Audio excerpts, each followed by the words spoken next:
Vamos a comenzar, como siempre, abriendo la Escritura.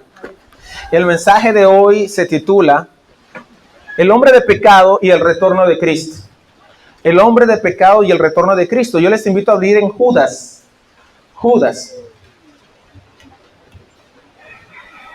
Les invito a abrir en Judas. Vamos a leer los versos 20 y 21. Judas, versos 20 y 21.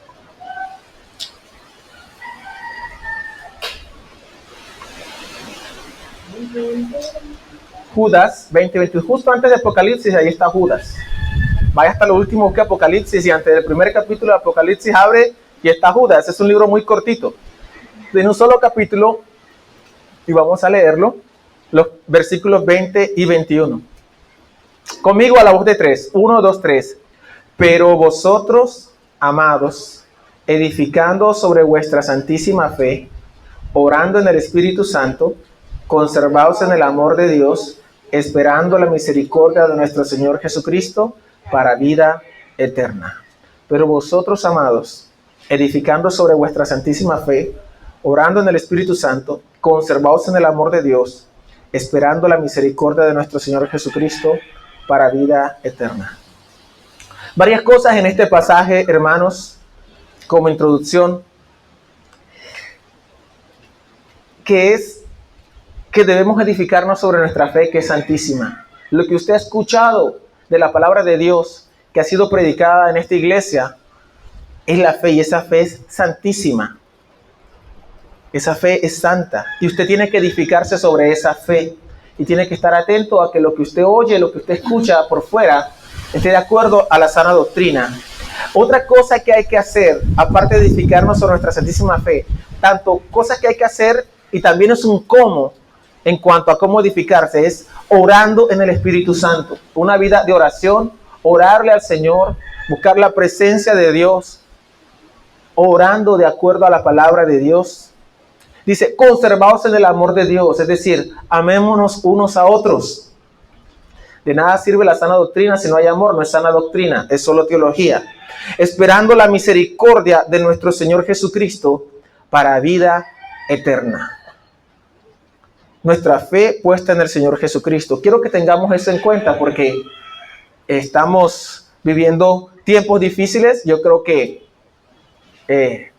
muchas veces se habla de tiempos difíciles, pero todos sabemos y podemos estar de acuerdo que no es un cliché de una predicación. Estamos en tiempos difíciles. Todos lo sabemos. Y hay mucho ataque a la fe por todo lo que está sucediendo. Pero la Biblia dice que edificados sobre nuestra santísima fe, y orando en el Espíritu Santo, nos conservemos en el amor de Dios y esperemos la misericordia de Cristo para vida eterna. Es decir, esperemos que nuestro Señor Jesucristo viene.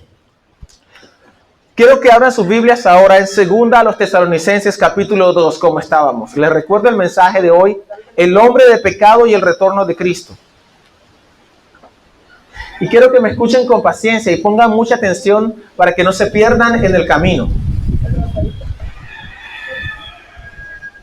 Y vamos a leer del versículo 1 al versículo 4, aunque es hasta el versículo 9 lo que vamos a hablar hoy, 9-10. Dice, voy a leer capítulo 2, 2 a los Tesalonicenses capítulo 2, versos 1 al 4.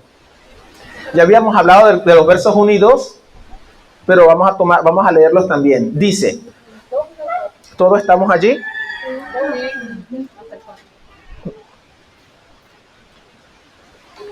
Pero con respecto a la venida de nuestro Señor Jesucristo y nuestra reunión con Él, os rogamos, hermanos, que no os dejéis mover fácilmente de vuestro modo de pensar, ni os conturbéis ni por espíritu, ni por palabra, ni por carta como si fuera nuestra, en el sentido de que el día del Señor está cerca. Nadie os engañe en ninguna manera, porque no vendrá sin que antes venga la apostasía y se manifieste el hombre de pecado, el hijo de perdición, el cual se opone y se levanta contra todo lo que se llama Dios o es objeto de culto, tanto que se sienta en el templo de Dios como Dios, haciéndose pasar por Dios. Les voy a recordar algo, lo que significa la palabra apostasía. Es una palabra que no usamos en el lenguaje coloquial casi. Significa, les recuerdo, del prefijo apo, que significa de o desde, en el sentido de alejarse, de alejamiento, y la raíz stao, apostasía, que significa estar de pie, alejarse de, estar aparte de, describe al que se mantiene apartado de alguien o de algo. La apostasía indica una separación o distanciamiento.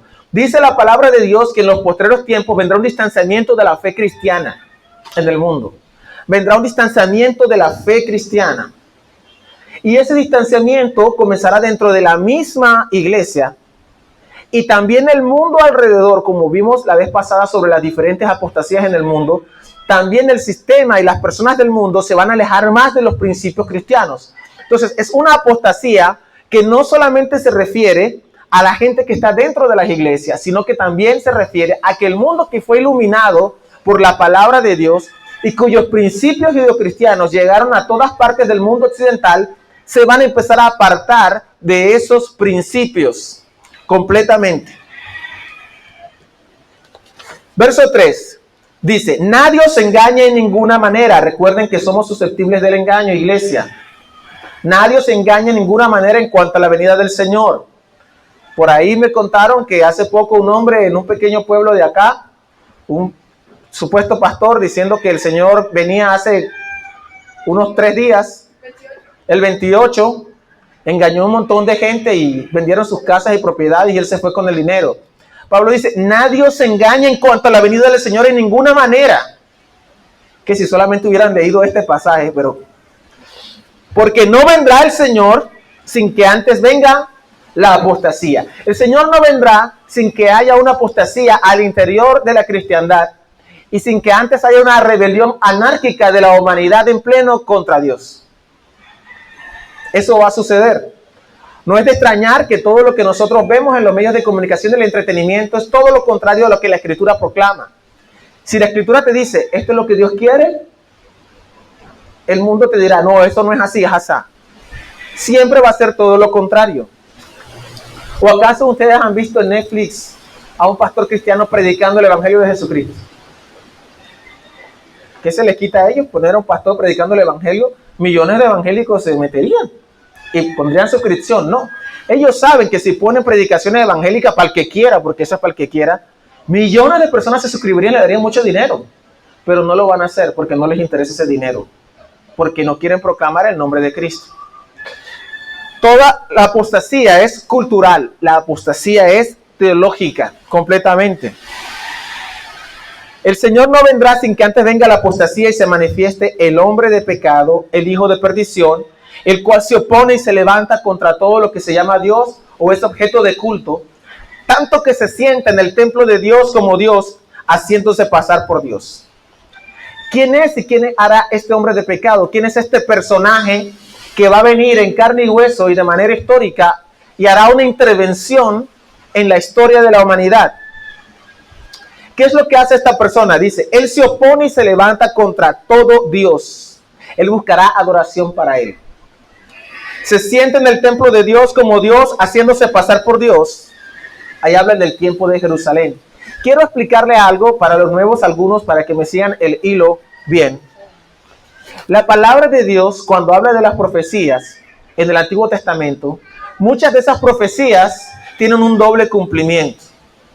Les voy a decir algo, en el tiempo del profeta Daniel, que más o menos en el año 500 antes de Cristo, él profetizó sobre cosas que pasarían unos 300 años después de él. Y se cumplieron. Y eso lo vamos a estar viendo en el estudio sobre evidencia que exige un veredicto, cómo se cumplieron esas profecías. Pero para el tiempo de nuestro Señor Jesucristo, las profecías de Daniel eran del pasado. Pero vamos a ver ahora, a medida que avanzamos, cómo el Señor Jesucristo nos muestra, interpretó esas profecías. En el tiempo de Pablo, el segundo templo estaba en pie. Les voy a explicar para los que no saben. Dios mandó erigir a Salomón el primer templo de Jerusalén 900 años antes de la venida de nuestro Señor Jesucristo, de la primera venida. Ese templo fue destruido por Nabucodonosor, rey de Babilonia, alrededor del año 585 a.C. Es decir, duró en pie alrededor de 425 años y fue destruido. Luego, los judíos que fueron dispersados para Babilonia regresaron y bajo Esdras, Nehemías, Ageo reconstruyeron el templo, fue el segundo templo, más o menos en el siglo V antes de nuestro Señor, siglo IV. 4 siglos después el Señor viene y el que estaba de pie era ese templo, el segundo templo, llamado el templo de Herodes, quien lo puso todavía más bonito. Bueno, en ese tiempo de Pablo, ese segundo templo estaba en pie, el tiempo de la predicación del apóstol Pablo. Pero aquí la escritura, cuando dice que el hombre de pecado se sentará en el templo de Dios, no está hablando de aquel templo, segundo templo que fue destruido, de hecho, en el año 70. Voy a leer. El segundo templo fue destruido en el año 70 por los romanos, unos 19 años después que el apóstol Pablo escribe la carta a los tesalonicenses. Cuando Pablo escribe, el templo, el segundo templo, el de Herodes, estaba bien, sin problema. Pero ya no existe ese segundo templo, porque fue destruido. Y ya no hay templo en Jerusalén. Ahora, ¿en qué templo se va a sentar el hombre de pecado cuando venga? Esperamos que haya un tercer templo reconstruido y que el hombre de pecado profane ese templo y se haga adorar a sí mismo como Dios. Les voy a decir, Dios lo que tiene preparado según la Escritura es la reconstrucción de un tercer templo en Jerusalén. Yo les voy a decir, el tercer templo ya está construido, está prefabricado. Si ustedes van a la Biblia, el primer templo fue prefabricado. Dice que sobre Jerusalén, mientras construían el templo en esa plazoleta, no se escuchó ni un martillo, ni un cincel. Pero ¿cómo? ¿La están construyendo? No. Todo lo trajeron prefabricado para ponerlo. Resulta que ese tercer templo ya está prefabricado. Y en cualquier momento lo reconstruyen otra vez sobre esa plazoleta sagrada, el monte del templo. Pónganle mucha atención a esto ustedes. Cuando ustedes vean que eso sucede, ya está cerca a las puertas, como dice Dios. Las profecías apuntan a la construcción de ese tercer templo y va a ser profanado por este hombre de pecado. El profeta dice en la Biblia, lo dice nuestro Señor Jesucristo en Mateo 24. Por tanto, cuando veáis en el lugar santo la abominación desoladora de que habló el profeta Daniel, y pone entre paréntesis esto la Biblia, el que lee entienda, entonces los que estén en Judea huyan a los montes. El Señor Jesús, hablando sobre su segundo retorno, dice que en el lugar santo va a haber una abominación, va a ser profanado. El profeta Daniel, por revelación de Dios, habló de un sujeto, un rey griego, que profanaría en un futuro el santuario de Jerusalén. Esta profanación sucedió ya hace 2190 años, cuando en el año 170, antes del nacimiento de nuestro Señor, Antíoco IV Epífanes, un general del ejército griego, puso una estatua del dios Júpiter en el lugar santísimo y vertió aceite de cerdo en los utensilios sagrados del templo. Esto sucedió después de Daniel, pero antes que naciese nuestro Señor como hombre. El Señor Jesús dice que en los postreros tiempos esa abominación desoladora o esa profanación destructora tendría lugar nuevamente. Este hombre es descrito en una manera detallada en el libro de Daniel y es un arquetipo del hombre de pecado que vendrá en un futuro. Pongan mucha atención. Cuando Daniel profetizó la abominación desoladora, se cumplió alrededor de 300 años después de él. Así describe Daniel al rey que vendría a profanar el santuario, el segundo templo que construyeron después del regreso del exilio. Y le sucederá en su lugar un hombre despreciable. Lo describe como un hombre despreciable. Ese era el que iba a profanar el segundo templo. Un hombre despreciable, el cual no dará la honra del reino.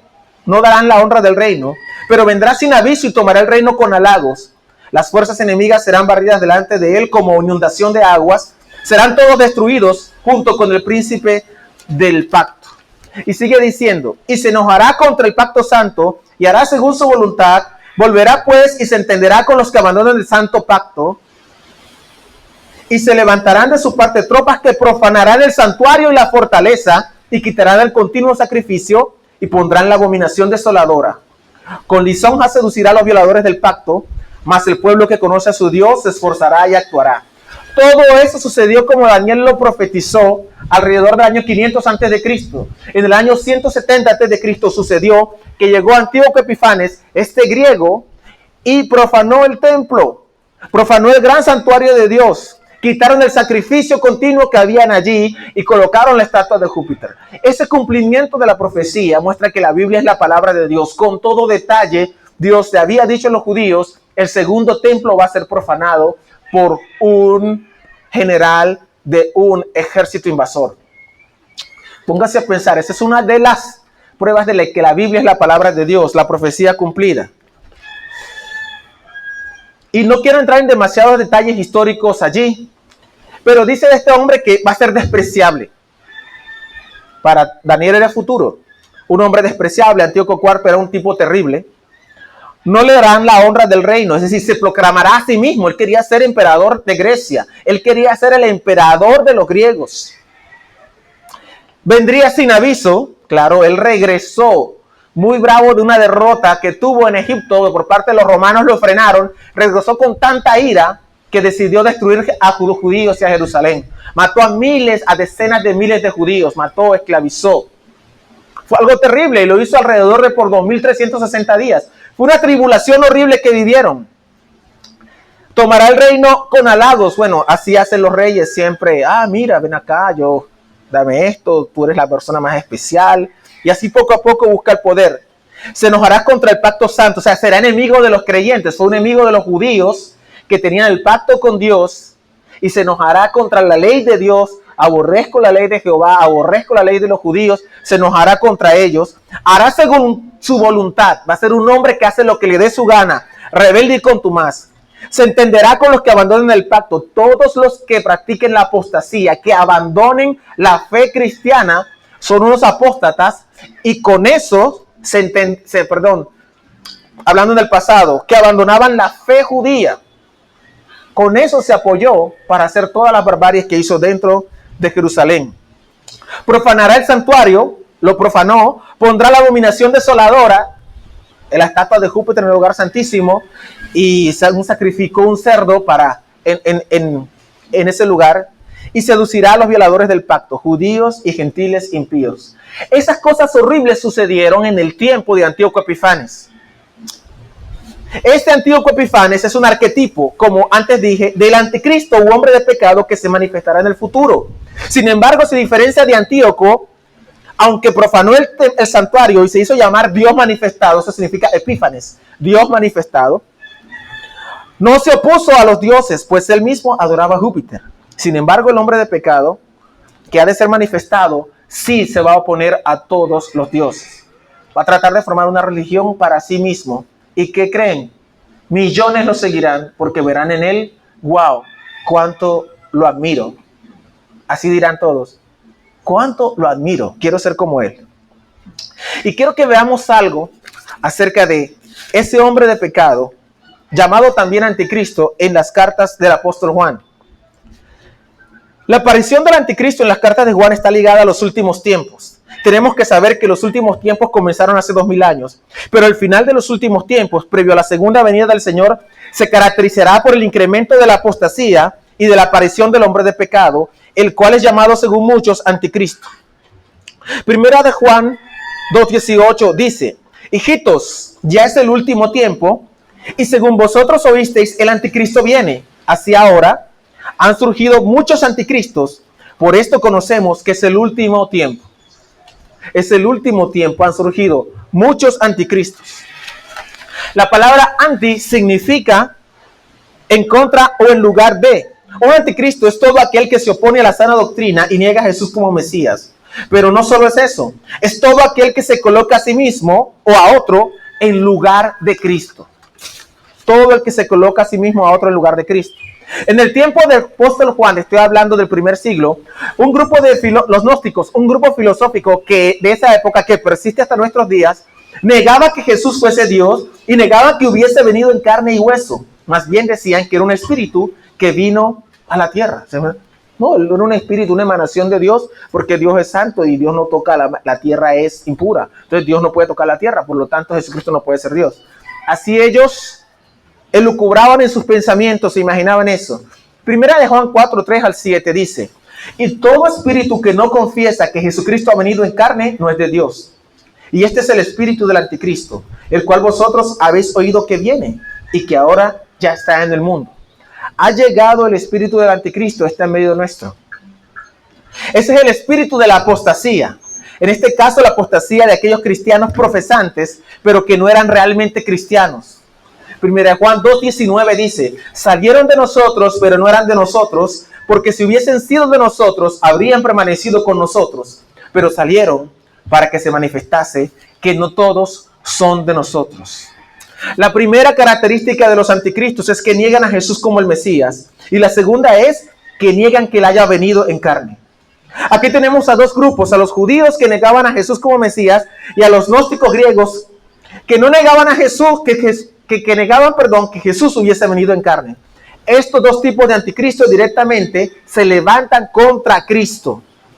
Pero hay un grupo de anticristos que al parecer no están en contra de Cristo. Más bien, lo están de manera encubierta, pues se ponen en lugar de Cristo. En el día de hoy hay muchas doctrinas que cumplen estos requisitos. La palabra Cristo significa ungido en español. Hoy hay muchos que se hacen llamar ungidos, es decir, Cristos. Y predican un mensaje donde Jesús, el Cristo, no es Salvador suficiente, sino que se necesita de una determinada organización religiosa para ser salvos. Y su líder o líderes son los representantes de Dios en la tierra. De eso hay muchos, por donde usted vaya y los busque. Son anticristos, se ponen en lugar de Cristo. Toda organización religiosa que proclame a sí misma como el camino de salvación son anticristos.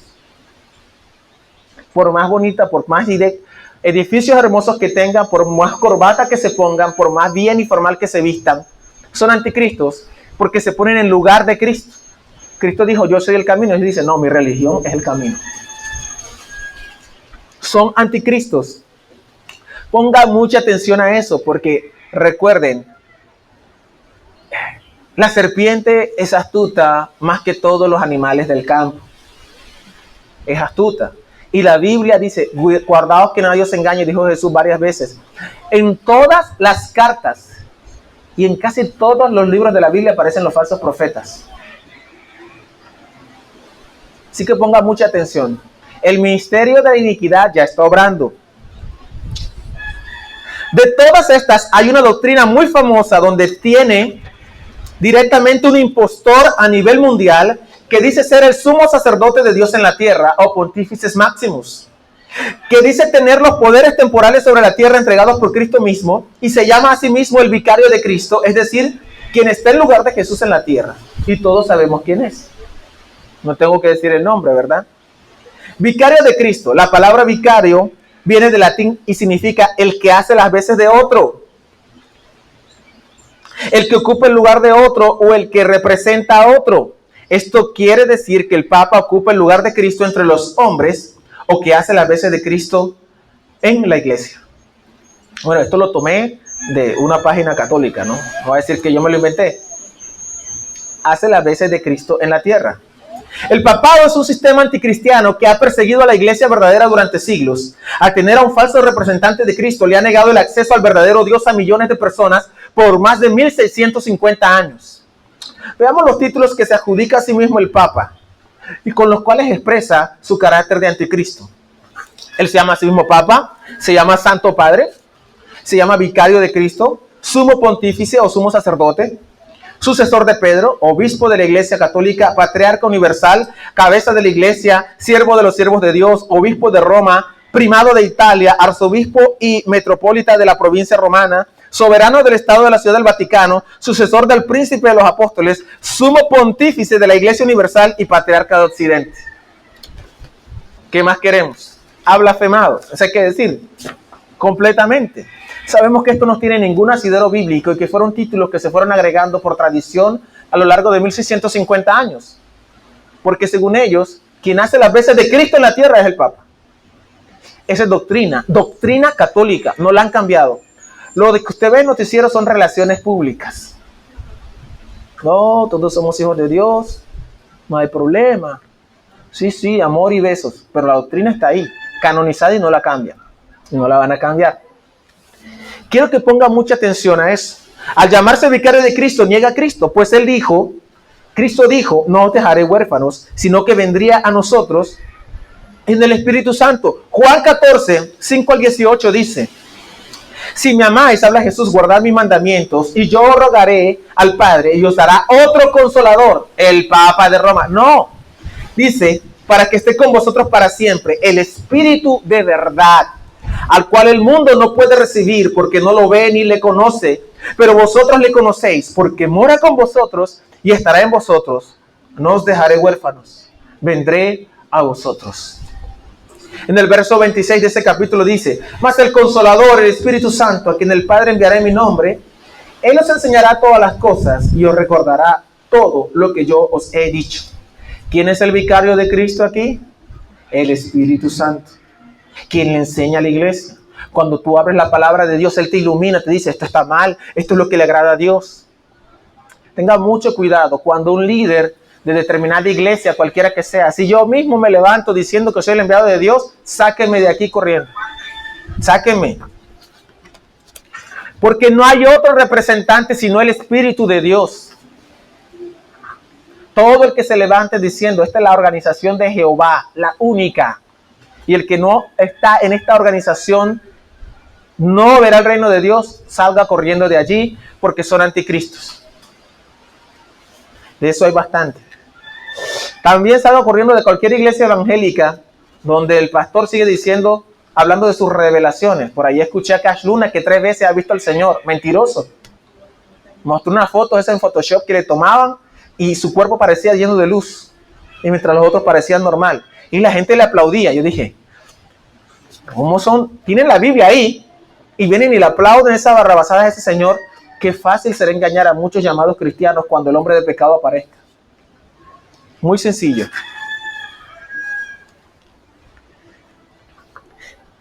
Dice en Juan, en el mismo capítulo que veníamos leyendo, ¿quién es el mentiroso sino el que niega que Jesús es el Mesías? Este es el anticristo, el que niega al Padre y al Hijo. Al que niega al Padre y al Hijo. En la doctrina católica, aunque habla de Padre, Hijo, Espíritu Santo, han negado al Padre y al Hijo al poner a un representante de Cristo en la tierra. El que hace las veces de Cristo. Ya para qué necesitamos si ya tenemos al Santo Padre aquí. Toda relación del católico con Dios debe ser mediada a través de la Santa Iglesia, como la llaman ellos. Por lo tanto, tienen una mediadora entre Dios y los hombres, que es la Organización Católico Romana. Y bien dice el catecismo, ya se los leí la otra vez con cita y todo, pero se los voy a decir otra vez. Solamente a través de la Iglesia Católica de Jesucristo, que es auxilio general de salvación, se puede alcanzar la totalidad de los medios de salvación. Dicen ellos. Dice la Biblia, dice acá, estos anticristos mencionados son parte del engaño de los últimos tiempos, pero el anticristo que viene, el hombre de pecado, será la encarnación de ese espíritu de engaño y será un impostor que será venerado como los católicos veneran al Papa. Si hay 1.200 millones de católicos que veneran al Papa, teniendo sus Biblias en la casa y no la leen, no la estudian, pero la tienen ahí y no la leen, aunque ya después de 1000 años de haberla prohibido dejaron que la leyeran. Y yo les voy a decir algo eso sobre los católicos leyendo la Biblia. A finales del siglo XIX, entró una teología de un teólogo llamado Bullman. Bullman es un teólogo que negaba la historicidad de la Biblia y negaba realmente que la Biblia quería decir lo que dijera y negaba que Isaías hubiese escrito Isaías y hay un movimiento que se llamaba Alta Crítica que cogió la Biblia y la quería destrozar completamente. Cuando la Iglesia Católica dijeron, bueno, entonces esta va a ser nuestra teología, una teología que niega la veracidad de la Biblia, pero lo miramos simbólicamente como principios generales bonitos para la vida, pero no te la tomes tan en serio. Con eso en mente, en el Concilio Vaticano II dieron el permiso que todos leyeran la Biblia, pero ya llevaban 40, 60 años enseñándole en los seminarios a los curas que la Biblia no era la palabra de Dios. Entonces ya cuando los curas hablan de la Biblia, tampoco es que te va a tomar a pecho la Biblia, o sea, esos son símbolos. Adán y Eva no eran un hombre y una mujer, eran tribus. ¡Wow! ¡Qué increíble! Sí, porque eso fue escrito para campesinos hebreos y letrados antes de la era científica. ¡Oh, qué increíble! Ya A ese montón de curas en los seminarios le habían enseñado que la Biblia no era la palabra de Dios, que no confiara en ella, que para eso estaba la tradición católico-romana y la infalibilidad papal. Parece triste, ¿verdad? Ustedes dirán, los católicos tienen la Biblia, pero no le pueden dar crédito, porque su teología bulmaniana los lleva a dudar de ella. Así como veneran al Papa, también van a venerar muchos al hombre de pecado. Y hoy en día esto está preparado para un líder mundial. Ay, ¿qué dice el señor de la Organización Mundial de la Salud? Lo que viene va a ser peor. Va a ser peor. Todo el mundo encierra. Porque vamos a morir. Todos estamos buscando un líder mundial que nos saque de esta crisis. Se va a levantar. No sé si es ahora, en 100 años. Bueno, soy profeta. Yo solo leo la Biblia. Yo no sé los tiempos o las sazones. No sé. Yo le puedo decir que Cristo viene en 5 años o pasado mañana. Puede venir entre 500 años. No sé. Pero yo vivo como si viniera mañana.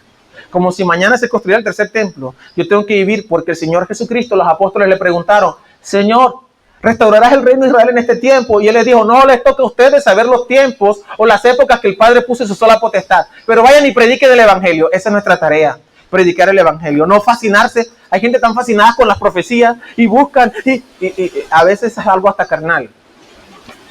No tienen tanta pasión por Cristo como por saber el futuro. Dios no quiere alimentar nuestro morbo. Dios quiere que tengamos esperanza en Cristo. No importa lo que pase, podemos confiar que Jesús es vencedor. Es Rey de Reyes, Señor de Señores. El anticristo que viene, dice la Biblia, en el versículo 4 de 2 Tesalonicenses 2, el cual se opone y se levanta contra todo lo que se llama Dios o es objeto de culto, tanto que se siente en el templo de Dios, como Dios haciéndose pasar por Dios. ¿Cuáles son las características de ese tiempo en que se manifestará el hombre de pecado? En Mateo capítulo 24, versículo 3. Después de que Mateo 24, vayan abriendo para que me sigan, vamos a durar unos 10 minutos allí. Mateo capítulo 4, 24, perdón. Los discípulos estaban viendo desde el Monte de los Olivos la hermosura del complejo del templo. Y el Señor le dice, no quedará piedra sobre piedra que no sea derribada. Ellos le preguntan, ¿cuándo va a pasar esto? Verso 3 dice, y estando él sentado en el Monte de los Olivos, los discípulos se le acercaron aparte diciendo, dinos, ¿cuándo serán estas cosas? ¿Y qué señal habrá de tu venida y del fin del siglo? Y respondió Jesús, le dijo, mirad que nadie os engañe. ¿Qué fue lo primero que le dijo Jesús? ¿Cuándo van a hacer estas cosas? Mirad que nadie os engañe. Es increíble. ¿Cuánto engaño ha habido acerca de la venida de Cristo? ¿Cuánta gente sale profetizando la venida de Cristo cuando la Biblia dice, oye, que nadie te engañe? No, ojo, te van a mentir sobre mi venida. Abre el ojo, pon atención. La primera advertencia sobre la profecía es, mirad que nadie os engañe. Y grandes de las sectas últimas del protestantismo han surgido en razón a engaños proféticos. Testigos de Jehová, los adventistas, nacieron por un engaño profético que ya les expliqué hace un par de domingos claramente. Mirad que nadie os engañe. Y como vimos ahorita, hace el 28, supuestamente venía de Cristo, vendieron todas las cosas, quedaron en la pobreza. Por ahí está escrito. En cuanto a los sucesos del último tiempo, ¿qué dice? Cristo no empezó a hablarles, mira, resulta que va, no, sino, mirad que nadie os engañe. Ay, hermanos, cuánto engaño hay acerca de esta profecía de la segunda venida, que ha llevado más bien deshonra al nombre de nuestro Señor Jesucristo, a muchas personas a abandonar las iglesias, precisamente porque se olvidan de la primera advertencia cuando quieran saber sobre el futuro. Mirad que nadie os engañe. ¿Cuántos de todos les dieron gracias a Dios de que no estaban allá en ese grupillo que vendieron todas sus cosas y dieron todas sus posesiones? Porque les pudo haber pasado. ¿Qué es lo que pasará? Lo primero, muchos falsos mesías, entre ellos el papado. Porque vendrán, verso 5, muchos en mi nombre diciendo, yo soy el Mesías, el Cristo, y a muchos engañarán. Va a haber mucha gente engañada por unos que se hacen pasar por Jesús. Hace un tiempo le mostré una lista de gente que se hace pasar por Dios en la tierra y tiene seguidores, miles. Y dice, pero ¿cómo es posible? Sí, mucha gente. Y muchos falsos profetas se levantarán y engañarán a muchos. ¿Está viendo usted eso hoy en día? ¿Falsos mesías? Sí hay. ¿Hay falsos profetas engañando? Sí hay. Entonces, si alguno dijere, mirad, aquí está el Cristo, o mirad, allí está, ¿qué tienes que hacer tú? ¿Cuál es la orden de Jesús? No le creáis. Si alguno te dice, el Señor viene el 28 de enero, no le creáis. El Señor Jesucristo realmente sí vino, como salieron los seguidores de Miller. Él vino, pero espiritualmente. Tú no lo viste porque eres un carnal. Nosotros sí lo vemos, somos espirituales. Ya Él se movió hacia el santuario para purificarles. ¡Qué belleza! Y salieron también Charles T. Russell, el fundador de los Testigos de Jehová. Bueno, sí vino. Ustedes no lo vieron. Pero yo sí lo vi, yo soy espiritual, ustedes son carnales. Vino espiritualmente, qué belleza, pero no es que era físicamente. Vendimos todo, Carlos. No, pero malinterpretaron. El que no vendió nada fue él. Póngame mucha atención, porque aunque parezca risible, lo acabamos de ver aquí. A 200 kilómetros pasó. Vive el engaño sobre la segunda venida. Muchos falsos profetas se levantarán y engañarán a muchos por plata. Entonces, si alguno dijere, mirad, ahí está Cristo, mirad, no le creáis, no le crean cuando te digan, mira, allí está el Mesías, vamos, porque ven, coge la mano y te llevo. No, eso ya pasó una vez, cuando los discípulos decían, hemos encontrado a Jesús llamado el Cristo, el Mesías. Eso ya pasó una vez, ya no vuelve a pasar. Porque se levantarán falsos mesías y falsos profetas y harán grandes señales y prodigios. Uy, pero él hace milagros y no tiene nada que ver. Pero él hace milagros. Hoy en día pones el cartel, campaña de milagros y sanidad, y se te llena, porque la gente va a través de solucionar un problema, pero no detrás de Dios. Si él hace milagros es de Dios. Mentira, en la Biblia vimos que Satanás también hace los milagros. De tal manera que engañarán, si fuere posible, a uno de los escogidos. Es decir, engañarán en el sentido, ay, estoy dudando, ¿será que este sí? Oiga, no es que van a perder su salvación los escogidos. Es que, ay, ¿será que ese es el Señor? Claro, si no lees la Biblia, parece que vino el Señor, está en Jerusalén ahora. No. Por ahí leí algo de que ¿cómo es que es? Que un judío muy viejito y muy sabio dijo antes de morir, ya el Mesías está entre nosotros y está caminando en Jerusalén. Y la gente compartiendo eso y algunos cristianos pensando, uy, él dijo que ya le... No está. Cuando digan, ahí está el Cristo, no le crean. Cuando aparezca ese gran Mesías que viene y te lo van a querer vender, no le crean. Aparte de falsos profetas, habrá tiempo de guerra. Dice, y oiréis de guerras y rumores de guerras. Mirad que no os turbéis, porque es necesario que todo esto acontezca. Pero aún no es el fin, porque se levantará nación contra nación y reino contra reino. Los tiempos finales serán tiempos turbulentos. Guerras y rumores de guerra. Siempre los ha habido, pero va a llegar a un clímax. Habrá catástrofes naturales, dice, y habrá pestes y hambres y terremotos en diferentes lugares. ¿Tenemos una peste hoy en día? Las pestes no son nuevas. Suceden cada tanto. Dios mata a millones de personas con la peste. Ay, no, que es Dios, porque Dios es el que tiene en mano la vida y la muerte. Y todo esto será principio de dolores. O sea que todavía no es el fin. El principio de dolores está hablando acerca de una mujer que va a parir. ¿Dónde le da el principio de dolores? En la casa. Ay, ¿qué pasó? Ay. Y ahí sí empieza. Este es el ay, apenas, el primero. El principio de dolores. ¿Qué habrá? Persecución a los creyentes. Verso 9. Entonces os entregarán a tribulación y os matarán, y seréis aborrecidos de todas las gentes por causa de mi nombre. ¿Del nombre de quién? De Jesús. ¿Será que la gente ama a los cristianos? No los ama. La gente no los ama. Si bien hay algunos llamados cristianos que dan muy mal ejemplo, ni a los que dan buen ejemplo los aman. Así que por eso no es.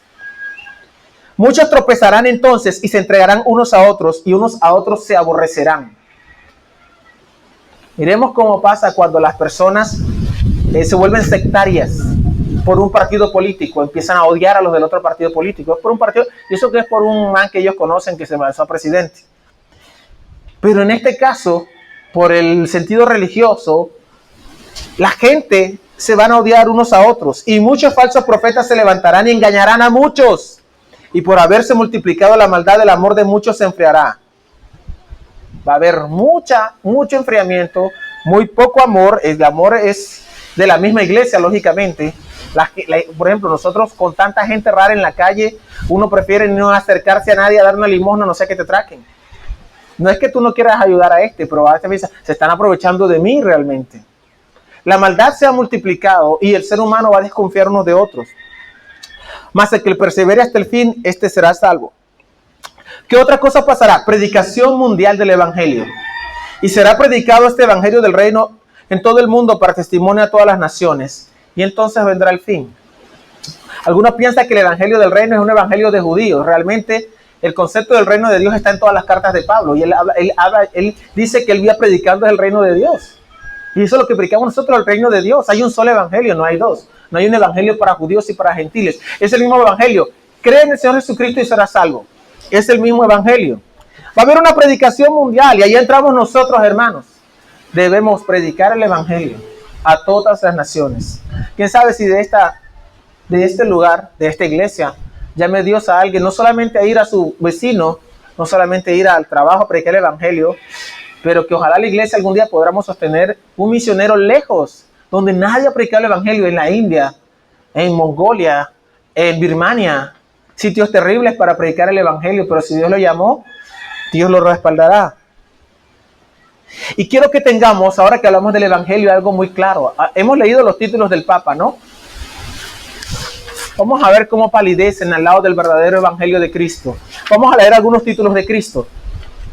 Él es llamado el intercesor, el todopoderoso, el alfa y el omega, el amén, el apóstol de la fe que profesamos, el sacrificio por el perdón de nuestros pecados, el autor de la vida, el iniciador y perfeccionador de nuestra fe, el autor de la salvación, el principio y el fin, el único soberano, bendito y soberano, el pan de Dios, el pan de vida, la piedra angular, el pastor supremo, el Cristo, creador, el libertador, la vida eterna, Padre eterno, la puerta, fiel y verdadero, testigo fiel, el testigo fiel y veraz, el primero y el último, el primogénito de la resurrección, Dios, el buen pastor, el gran sumo sacerdote, cabeza de la iglesia, heredero de todo, sumo sacerdote, el verdadero, el santo, esperanza, la esperanza de gloria, poderoso salvador, el yo soy, la imagen de Dios, el rey eterno, el rey de Israel, el rey de los judíos, el rey de reyes, rey de los siglos, el cordero de Dios, cordero sin mancha y sin defecto, el último Adán, la vida, la luz del mundo, el león de la tribu de Judá, el que vive, la piedra viva, el Señor de todos, el Señor de gloria, el Señor de señores,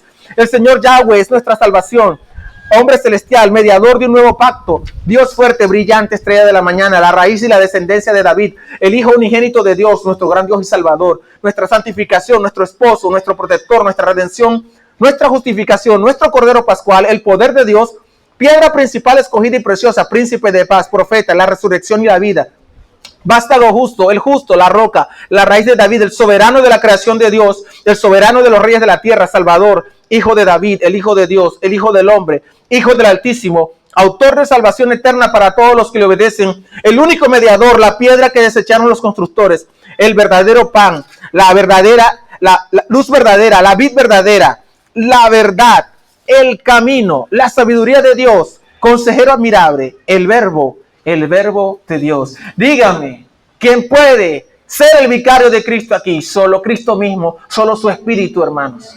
Solamente ante Él usted debe adorar y postrarse. Solamente su vida, lo que piense, su temor tiene que ser Jesús.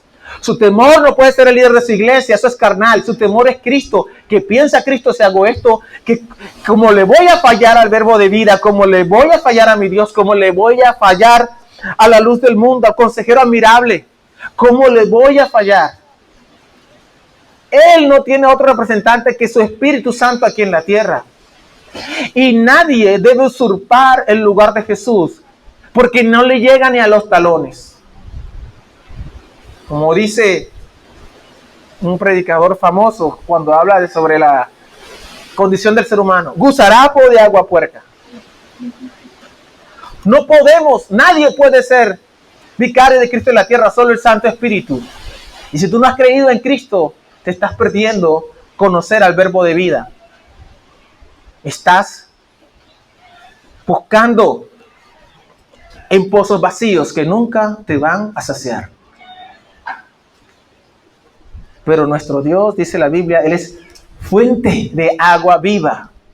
Jesucristo es el mismo ayer y hoy y por los siglos. 1 Timoteo 3:16 dice, e indiscutiblemente grande es el misterio de la piedad. Dios fue manifestado en carne. Él fue manifestado en carne. El pasaje, algunos piensan que la palabra Dios no está allí, pero está hablando de Dios mismo. Él fue manifestado en carne, justificado en el Espíritu. Quiere decir, el Espíritu dio testimonio diciendo quién era Jesús. El Espíritu dado testimonio en tu corazón de que Jesús es tu Salvador. Fue visto de los ángeles. Es decir, cuando resucitó, fue declarado Hijo de Dios con poder y fue coronado por la resurrección entre los muertos. Fue predicado a las naciones. Cristo ha sido predicado a las naciones. Ha sido creído en el mundo. Cristo fue recibido arriba en gloria y le fue dado dominio, gloria y reino para que todas las naciones, tribus y lenguas le sirviesen. Su dominio es dominio eterno que nunca pasará y su reino uno que no será jamás destruido. ¿Tú estás con el rey o estás por tu cuenta? El evangelio de salvación por gracia de Dios a través de su Hijo Jesús es lo que predicamos.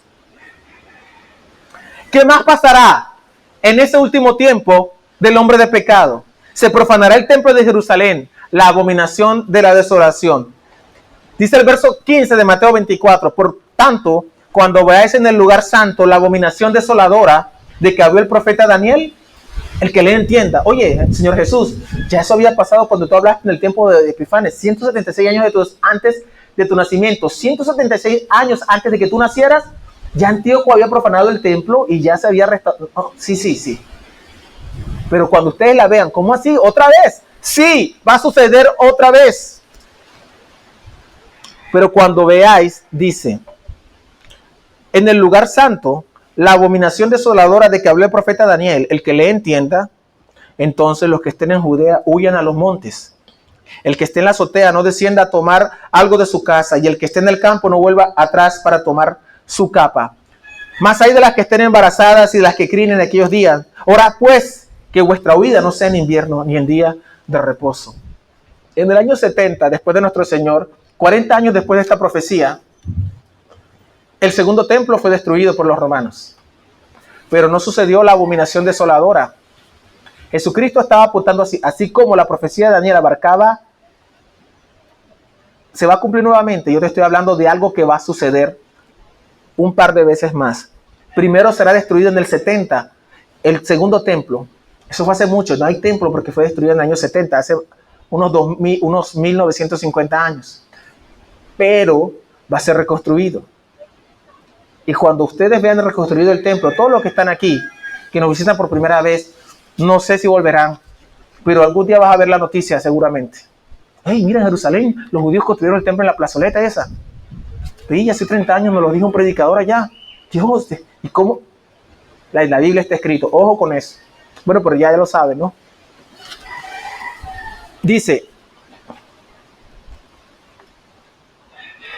la manifestación del hombre de pecado de los últimos tiempos no ha ocurrido aún, pero vemos que el misterio de la apostasía y engaño que lo precede está en acción. En 2 Tesalonicenses 2, 5 al 7, dice en el pasaje que estamos central, ¿no os acordáis que cuando yo estaba todavía con vosotros os decía esto? Oiga, yo les decía que vida el hombre de pecado. Y me llama la atención que Pablo estuvo poco tiempo con esa iglesia, era una iglesia nueva, pero ya le había enseñado eventos futuros. Vean qué importante, ¿no? Y ahora vosotros sabéis lo que lo detiene, que es lo que detiene al hombre de pecado que se manifieste, a fin de que a su debido tiempo se manifieste. No sabemos qué es. Hay muchas teorías sobre eso. Porque ya está en acción el misterio de la iniquidad. Solo que hay quien al presente lo detiene hasta que él a su vez sea quitado de medio. Hay algo que está reteniendo la aparición del hombre de pecado, que va a ser quitado de medio. Y cuando Dios lo quite de medio, es cuando se va a manifestar ese hombre. El misterio de iniquidad es el espíritu del anticristo que está obrando, poniendo a las personas en contra de Cristo y levantando falsos líderes cristianos y falsas enseñanzas alrededor del mundo de manera encubierta, y que llegará a su cúspide cuando se manifieste el hombre de pecado, que como habíamos enseñado, encarnará todo aquello que es contrario a la gloria de Dios. Todo lo que el mundo desea ser, va a ser ese hombre de pecado. Ese hombre va a ser admirado, querido, va a ser el héroe de las multitudes. Los musulmanes lo amarán. Los cristianos, entre comillas, lo amarán. Los ateos lo amarán. Los chinos budistas amarán a ese hombre, los hindúes lo amarán, dirán, wow, ese es el líder que necesitábamos. Qué bueno que has llegado. Lo van a recibir como un Mesías, porque encarnará todo lo que la carne humana desea. Se lo voy a leer otra vez, que se lo leí la vez pasada. 2 Timoteo 3, 1 al 8. También debes saber esto, que en los postreros días vendrán tiempos peligrosos, tiempos de gran tensión y angustia. Días difíciles que serán difíciles de soportar, porque habrá hombres amadores de sí mismos. Gente narcisista y egocéntrica. Para eso es que vive la gente hoy, para mí mismo. Para mí mismo, para mis likes. ¿Cuántos likes tengo? ¿Me aprueba la gente? ¿La gente me aprueba? ¿Me quieren? ¿Me aman? Gente egocéntrica, avaros, amantes del dinero, impulsados por la codicia, lo que se promueve hoy. Vanagloriosos y soberbios, arrogantes, así va a ser ese hombre, arrogante. Va a ser un hombre, dice la Biblia, despreciable. ¿A ti te gusta estar con gente arrogante? No, a mí no. ¿Te gustaría andar con un egocéntrico? Ay, no, qué pereza. Con un avaro, ay, no, qué tacaño. No. No se manda nunca, ni una salchipapa. Vanagloriosos, soberbios, arrogantes, blasfemos, desobedientes a los padres. Eso se está promoviendo mucho hoy en el cine. Siempre lo digo, el hijo le tira la puerta en la cara al papá y el papá, ay, ¿en qué he fallado? ¿En qué he fallado? ¿En que no lo ha corregido? No se deja mandar de su hijo tiene que corregirlo, si no se la va a montar, lo va a mandar a usted después. Porque así, la Biblia dice que la necesidad está ligada al corazón del muchacho, pero la psicología te dice, oh, no, hay que desarrollar sus potencialidades. Déjalo que, ¿potencialidad de qué? De que sea un delincuente, que me levante la mano, que no respete al profesor, al policía, que todo lo consiga llorando y pataleando, que vaya a pasar pena, esa es su potencialidad. Otra cosa es que sepa matemática, ciencia y sepa pintar, esas cosas son buenas, pero el carácter y la maldad hay que corregirlo. Ah, quiere aprender matemáticas, pues vengo al profesor, le busco los juguetes para que vea la matemática, le busco el software, muy bien, para que desarrolle sus potencialidades de inteligencia, esas cosas. Pero no confunda la capacidad que Dios dio científica para interpretar la naturaleza que tenemos con la naturaleza caída de ese niño que va a querer dominar al papá. Por eso van a ser desobedientes a los padres, porque estamos creando una generación desobediente. Ingratos, impíos, sin afecto natural. Así va a ser ese hombre, sin afecto natural. No, que los maten, yo no tengo que ver con eso. Desprovisto de sensibilidad, implacable, irreconciliable, calumniador, intemperante, inmoral, cruel, va a ser brutal, aborrecedor de lo bueno, traidor, impetuoso, imprudente, infatuado, es decir, presumido, amador de los deleites, o sea, sensual, más que Dios, ¿verdad? La gente hoy ama el deleite y que siento placer, luego existo. Tienes que vivir más la vida. ¿Qué vivir más la vida? Prueba cosas diferentes. No, lo siento mucho, pero no es así. Porque te voy a decir una cosa, porque cuando yo tenga la DTS, la enfermedad de transmisión sexual, tú no vas a estar al lado mío en la cama del hospital, ¿o sí? Ay, no, entonces, ¿para qué me mandas a hacer esas cosas? Tú vas a estar ahí. Ay, pero disfruta tu vida, ¿qué importa tu esposo? Ah, y cuando yo esté divorciada, dejada de mis hijos, separada de mis hijos, con todo ese problema, y tú vas a estar ahí conmigo todos los días, o va a estar mi esposo. Ah, entonces no me digas que engaño a mi esposo para que sea feliz. Tú no vas a estar ahí conmigo, ¿verdad? No, entonces cállese. No le aconseje nunca a nadie que deje a su cónyuge, a menos que le esté matando a golpes. Es decir, si te pega, ábrete de ahí. Pero no, es que él ya no es lo mismo que antes. Y no, porque no mira para otro lado, que sea ahí, juicioso y juiciosa. Dije juicioso y juiciosa. Bueno, la sensualidad es el espíritu hoy en día. A las mujeres se les enseña a ser sensual y tendrás éxito. Sé sensual y dominarás el mundo. Eso está aquí en la mente y eso no se lo pueden quitar. ¿Cómo se quitan eso de la cabeza? La Biblia dice, sé virtuosa. Siempre digo que, bueno, en el Facebook todo el mundo pone en su historia de Facebook, ¿saben las mujeres? Requete arregladas. Nunca he visto a ninguna barriendo. Y usted dirá, ay, la mujer tiene que barrer. Sí, tiene que barrer. Lo mismo a los hombres. A los hombres nunca lo he visto poniendo un tornillo en la casa. Siempre quieren estar en lo más bonito. Oye, póngase arreglando la casa, arreglando un foco, arreglando algo. Haga algo. Cargando un mueble. Que un hombre virtuoso, un hombre trabajador. No. Sí, bonito en el gimnasio. La mujer bonita, oye, sí, bonita, todo, pero ponga algo de su... No, porque es que el mundo no valora ser virtuoso. El mundo valora ser sexy. Y yo quiero like por lo sexy. Y nos hemos comido ese cuento. Por eso las mujeres entonces quieren y tienen esa presión tan grande en su cabeza. Debo ser bonita, bonita, bonita, bonita. pero nunca tengo que ser virtuosa. Eso no las presiona. No, yo, no. Y los hombres lo mismo. Esta es una sociedad completamente. Y esos dos egoístas vanagloriosos se casan, enamorados hasta los tuétanos. Y después se separan a los 2 años porque no se soportan, porque cada uno llegó a pedirle al otro a que adore y venere a esta persona. Tú me tienes que orar y venerarme, no, tú tienes que orar. Y se separan queriéndose, pero no se soportan. Porque fueron criados para ser así, irreconciliables, intemperantes. Pongan atención. Amadores de los deleites más que de Dios, que tendrán apariencia de piedad exterior, pero negarán la eficacia de ella, es decir, su conducta anula su profesión de fe.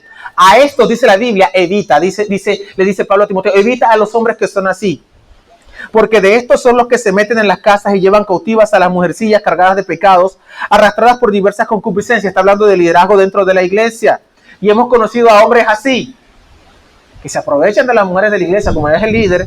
Ay, el líder, yo quiero un hombre como él, ay, si ese fuera mi esposo. Y el líder lo sabe y empieza, gente perversa. Y cuando lo descubren, usa todo su poder para dañarle la reputación de todo el mundo y queda como rey ahí en la iglesia. Ahora sí nadie se mete conmigo. Verídico, tenga mucho cuidado. Si me ven a mí en una de esas, me echan a patadas de aquí. Le doy permiso. Bueno, sí tienen que restaurarme, pero sí. No, conmigo nadie se mete. Me echan a patadas en el nombre de Cristo. Porque la Biblia advierte de ese tipo de personas que se aprovechan de la fe para acostarse con las mujeres de la iglesia. Y es débil en esto, como le confiesan sus pecados. Ay, pastor, yo he sido muy débil en esa área. El bandido hace así, hermano. Si lo hay que denunciarlo. Usted tenga mucho cuidado. Y si lo ve en la iglesia de alguna persona, sale ahí, corre, huye.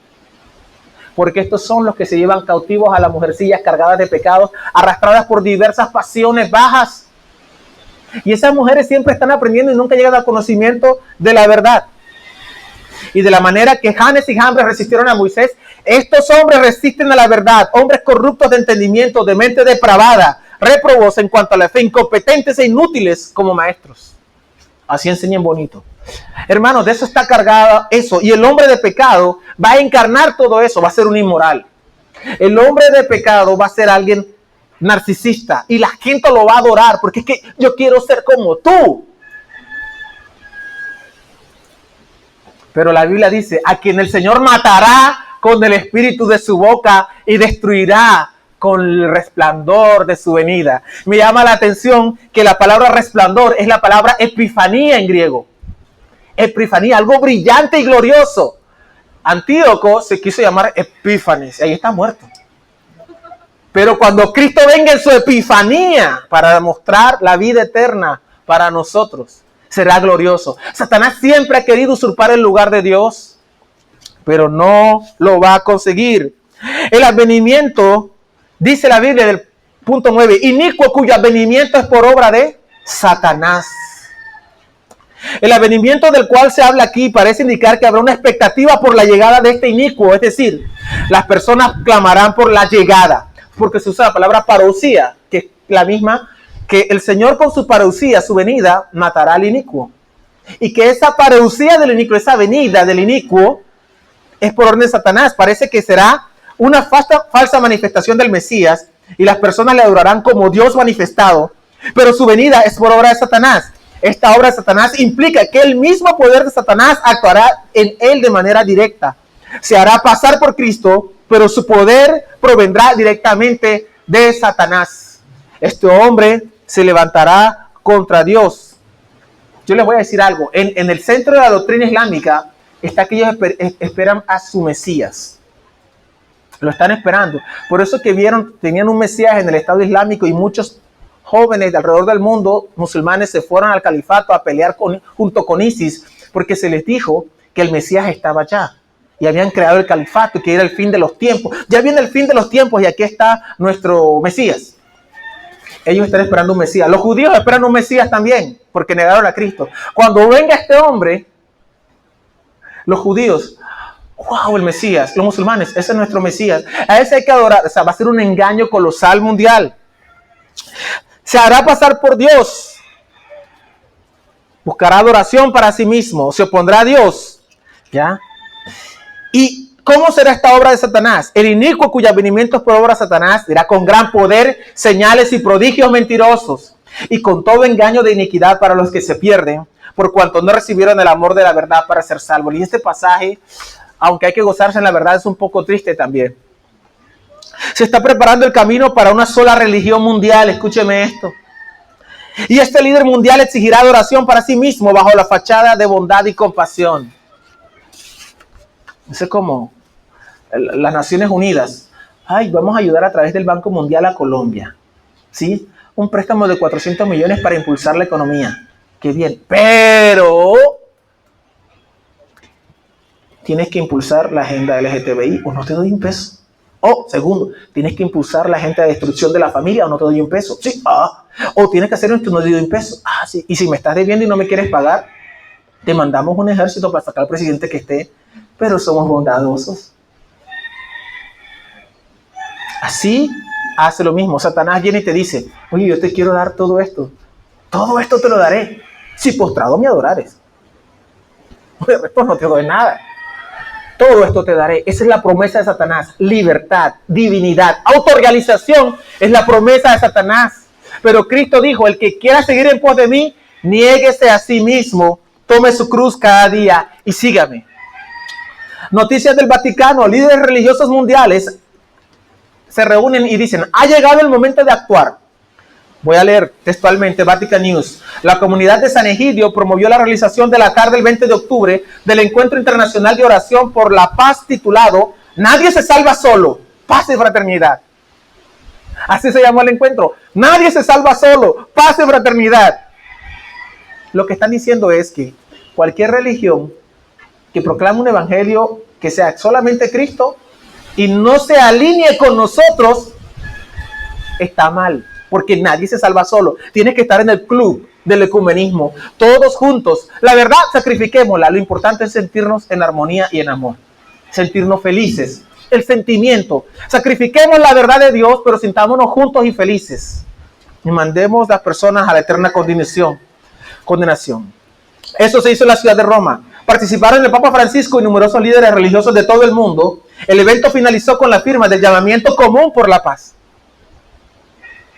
Primera Tesalonicenses 5 dice, pero acerca de los tiempos y de las ocasiones, no tenéis necesidad, hermanos, de que yo os escriba.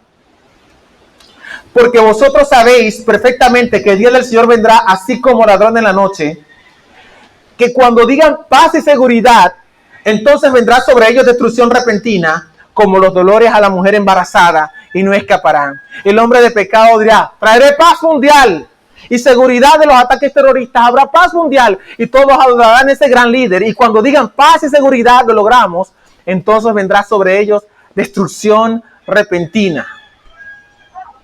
Dios mismo se encargará de los que rechazaron a Cristo sean condenados. Por eso es un pasaje triste. Dice el verso 11, por esto Dios les envía un poder engañoso. Mira, Dios dice, ya está bueno de ellos, para que crean la mentira, a fin de que sean ¿qué? Condenados. Hermanos, Dios mismo mandará un poder engañoso para condenar al mundo. A todos los que no creyeron la verdad, sino que se complacieron en desobedecer a Dios, en la injusticia. La gente se complace, encuentra placer y felicidad en ser rebelde contra Dios. Han basado su vida en el hecho de que yo soy anárquicamente libre de los yugos y las cadenas y las cuerdas que el Dios de la Biblia me quiere imponer. Por lo tanto, mientras menos obedezca a Dios y más libre sea de ese yugo y siga de acuerdo a mis caminos, voy a ser libre y feliz. Por lo tanto, esa verdad que tú me estás hablando es lenguaje de odio. ¿Y qué va a decir Dios? Yo voy a enviar un poder engañoso para que seas condenado, porque no creíste la verdad, sino que te complaciste en la injusticia. Pero ¿qué dice la Biblia sobre nosotros en Judas 20:21? Para terminar. Pero vosotros, amados, edificados sobre vuestra santísima fe, orando en el Espíritu Santo, conservaos en el temor de Dios, esperando la misericordia de nuestro Señor Jesucristo para vida eterna. Hermanos, mantengámonos en el amor unos a otros. Edifiquémonos sobre nuestra santísima fe. Mantengámonos orando en el Espíritu Santo y esperando la misericordia cuando venga nuestro Señor Jesucristo en llama de fuego para consolarnos y mostrar la vida eterna que nos ha prometido. Que el Señor nos continúe bendiciendo. Vamos a orar. Yo quiero, si tú no has conocido a Cristo, pídele a Cristo, pídele perdón y reconoce que eres pecador y que Él es tu Salvador, y entrégale tu alma en esta mañana. Gracias, Señor. Gracias, Padre Santo, por esta palabra tuya, Señor, por las profecías bíblicas, Señor. Oh, con cuánto temor decimos esta palabra, Señor, porque no queremos, Señor, ser falsos profetas. Queremos ser profetas fieles de tu palabra, Señor. Estoy hablando hasta donde mi conciencia, Señor, me permite hablar, Señor. Hasta donde estoy convencido de que es tu verdad, Señor. Ten misericordia de mí, Dios, porque soy completamente falible, Dios. Pero tu palabra es totalmente absoluta e inerrante, Señor. Gracias, Señor. Te doy muchas gracias, Señor. Gracias por los que han escuchado este mensaje. Permite, Señor, que crean en Cristo, que entreguen sus vidas a Él y se arrepientan y te conozcan, Señor. Y que los creyentes, Padre Santo, se fortalezcan en su fe. Te bendecimos, Padre Dios, en el nombre de Dios Jesús. Amén. Hermanos, vamos a cantar que Él volverá. Vamos a cantarlo, pero vamos a cantarlo de pie.